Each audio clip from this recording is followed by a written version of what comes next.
आज हम बताएंगे आपको विद्युत बल रेखाएं।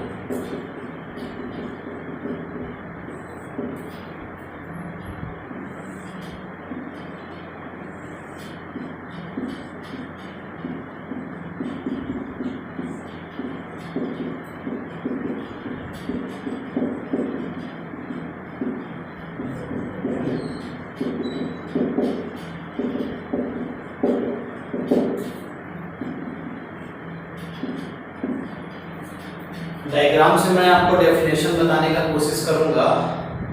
ऐसी काल्पनिक निष्कोण रेखाएं, ऐसी काल्पनिक निष्कोण रेखाएं जिस पर एकांक धनावेश स्वतंत्रता पूर्वक गमन करता है, ऐसी रेखाओं को विद्युत बल रेखाएं कहते हैं।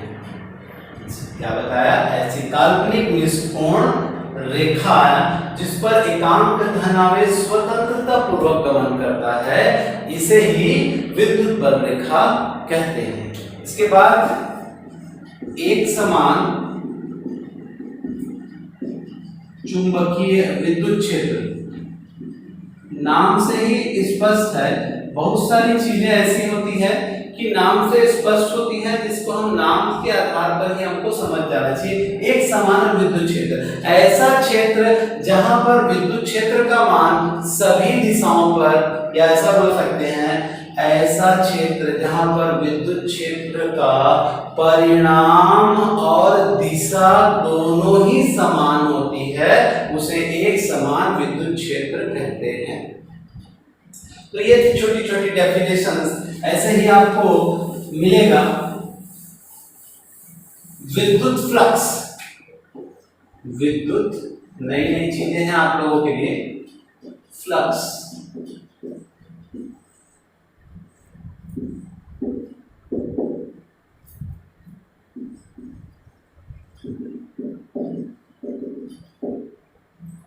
तो हम विद्युत फ्लक्स के बारे में बात करें तो जब किसी विद्युत क्षेत्र में उसके पृष्ठीय क्षेत्रफल के, किसी विद्युत क्षेत्र के पृष्ठीय क्षेत्रफल के अभिलंबवत गुजरने वाली बल रेखाओं की संख्या को ही विद्युत फ्लक्स कहते हैं। फिर से बात करेंगे, किसी विद्युत क्षेत्र के किसी पृष्ठीय क्षेत्र में या किसी विद्युत क्षेत्रफल के पृष्ठ के क्षेत्रफल से अभिलंबवत गुजरने वाली बल रेखाओं की संख्या को ही विद्युत फ्लक्स कहते हैं। इसको फाई ई से रिप्रेजेंट करते हैं। अब इसका यदि विद्युत फ्लक्स का फॉर्मूला निकालना चाहें हम, विद्युत फ्लक्स विद्युत क्षेत्र से गुजर रहा है, विद्युत क्षेत्र के क्षेत्रफल से गुजर रहा है, पृष्ठीय क्षेत्रफल, ये हो जाता है ई डी एस और ये हो गया फाई ई। अब फिर कह दिया, यदि माना कि विद्युत क्षेत्र ई है तथा इस बल रेखाओं के मध्य इसका जो बनने वाला कोण है वह थीटा है, तथा ये जो पृष्ठ है और बल रेखाओं के जो मध्य का जो घटक है वह हो जाएगा ई कॉस थीटा। चूंकि आप जानते हैं दो प्रकार के ऊर्ध्वाधर घटक होते हैं, एक ऊर्ध्वाधर घटक और एक क्षैतिज घटक। तो ये क्षैतिज घटक के रूप में ई कॉस थीटा है और वो स्थिति के आधार पर है, तो इसका जो फार्मूला हो जाता है phi E is equal to E D S cos theta. E का वैल्यू ई कॉस थीटा रखा, अगर आपको एकदम आसानी से समझाऊं तो ई का वैल्यू ई कॉस थीटा रखा, क्योंकि यहाँ जब कोण बन जाता है तो दो समकोणित घटकों में विभाजित हो रहा है और समकोणित घटकों में विभाजित होने के कारण ये अपने घटक को, जो उपयोगी घटक है वह ई कॉस थीटा के रूप में कार्य कर रहा है और डीएस पहले से था। और इसे जब हम सदिश रूप में लिखते हैं, सदिश रूप में लिखा तो हो जाएगा phi E is equal to E dot ds। आपको याद होगा दो सदिशों का अदिश गुणनफल कक्षा 11वीं में a dot b is equal to A B cos theta. हमारे पास ये फॉर्म में था, ये जिसको हमने इस फॉर्म में लिखा है।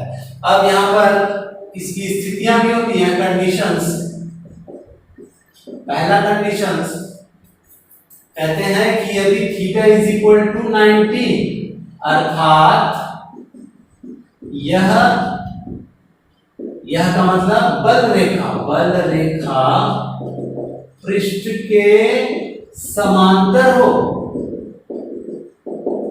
तो इसमें मान रखेंगे phi E is equal to समांतर हो ई ds cos 90, और cos 90 का मान 0 होता है। तो इस स्थिति में अर्थात जब बल रेखा पृष्ठ के समांतर होती है तो उसके विद्युत फ्लक्स का मान 0 होता है। सेकंड, जब थीटा इज इक्वल टू 0 अर्थात बल रेखाएं पृष्ठ के लंबवत हो, अर्थात phi E is equal to E ds cos 0, और cos 0 का मान होता है e, अर्थात ये प्राप्त होता है e ds। तो ये था आपका विद्युत फ्लक्स, आप देख लें। इसके बाद हम नेक्स्ट टॉपिक की चर्चा करेंगे। हमने परिभाषा दिया था, क्या परिभाषा था? किसी विद्युत क्षेत्र के पृष्ठीय क्षेत्रफल के अभिलंबवत गुजरने वाली बल रेखाओं की संख्या को ही विद्युत फ्लक्स कहते हैं। इसे फाई ई से रिप्रेजेंट करते हैं। और बाकी आपको मैंने डेफिनेशन बताया, छोटा सा कैलकुलेशन आप देख लीजिए, उसके बाद हम आगे बढ़ेंगे।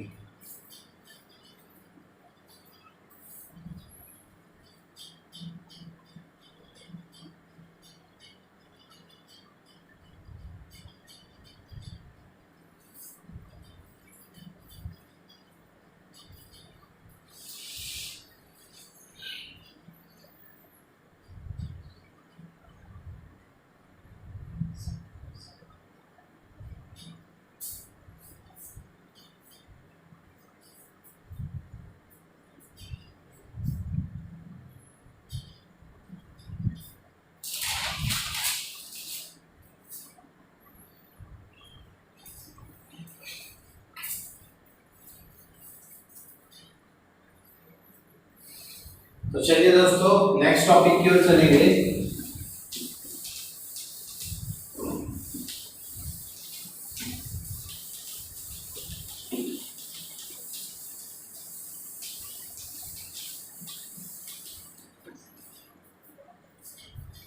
घन कोण की तरफ चलेंगे।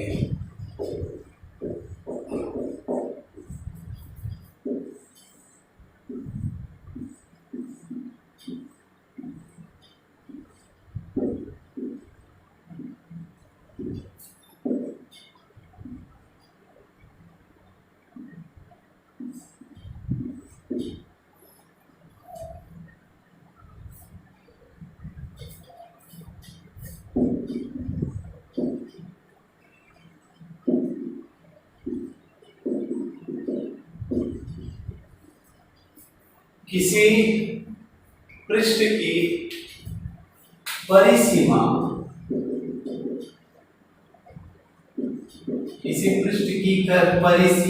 परिसीमा का मतलब जो अंदर का भाग है, ये परिसीमा के किसी बिंदु पर बनने वाले कोण को ही घन कोण कहते हैं। किसी पृष्ठ की परिसीमा के किसी बिंदु पर बनने वाले कोण को ही हम क्या कहते हैं?